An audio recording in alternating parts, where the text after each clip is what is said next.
Budget ৰাজ্যখনৰ উন্নয়নৰ কাৰণে হ'ব লাগে, জনতাৰ উন্নয়নৰ কাৰণে হ'ব লাগে।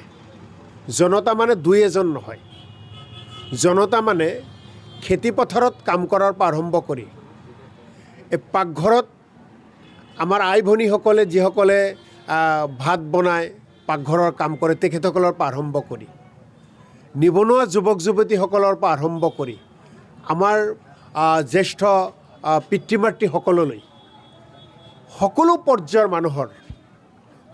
পৰ্যায়ৰ মানুহৰ সৰ্বাংগীন উন্নতিৰ হকে এই বাজেট হ'ব লাগে।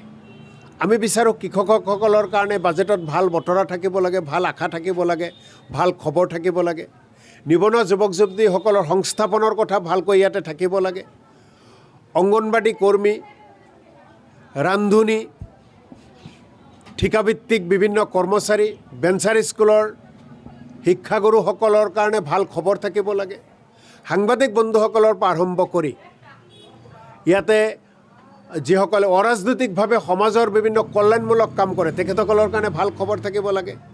যিসকলে কৰ্মচাৰী, যিসকলে পুৰণা পেঞ্চন নীতিৰ কাৰণে ইতিমধ্যে দাবী জনাই আহিছে তেওঁলোকৰ কাৰণে ভাল খবৰ থাকিব লাগে।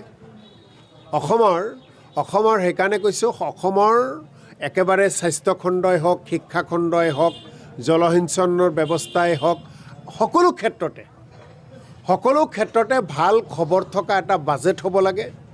বাজেটৰ পৃষ্ঠাৰ মাজে মাজে যাতে উন্নয়নৰ বতৰা আমি পাওঁ, কেৱল বক্তব্য নহয়। বাজেটৰ পৃষ্ঠাত কেৱল বক্তব্য থাকে, বক্তব্য নহয়, আমাক কাম লাগে। আৰু তেনেকুৱা এখন বাজেট ৰাজ্যখনৰ জনতাই বিচাৰে, আমি বিচাৰোঁ।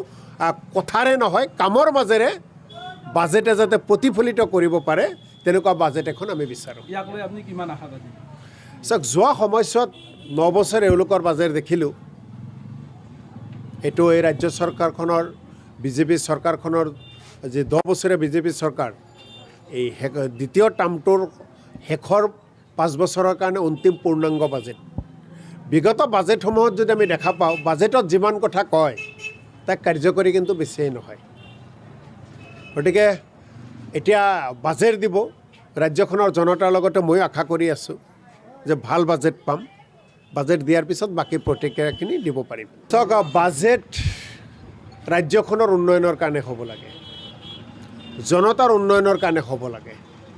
জনতা মানে দুই এজন নহয়, জনতা মানে খেতিপথাৰত কাম কৰাৰ পৰা আৰম্ভ কৰি এই পাকঘৰত আমাৰ আই ভনীসকলে যিসকলে ভাত বনায় পাকঘৰৰ কাম কৰে তেখেতসকলৰ পৰা আৰম্ভ কৰি নিবনুৱা যুৱক যুৱতীসকলৰ পৰা আৰম্ভ কৰি আমাৰ জ্যেষ্ঠ পিতৃ মাতৃসকললৈ সকলো পৰ্যায়ৰ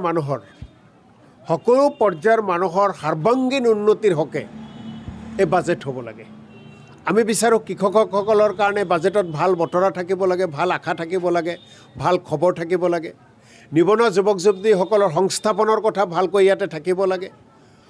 অংগনবাড়ী কৰ্মী, যিকোনো খবৰৰ বাবে যোগাযোগ কৰক 7099017330 লগতে 7099017110 নম্বৰত।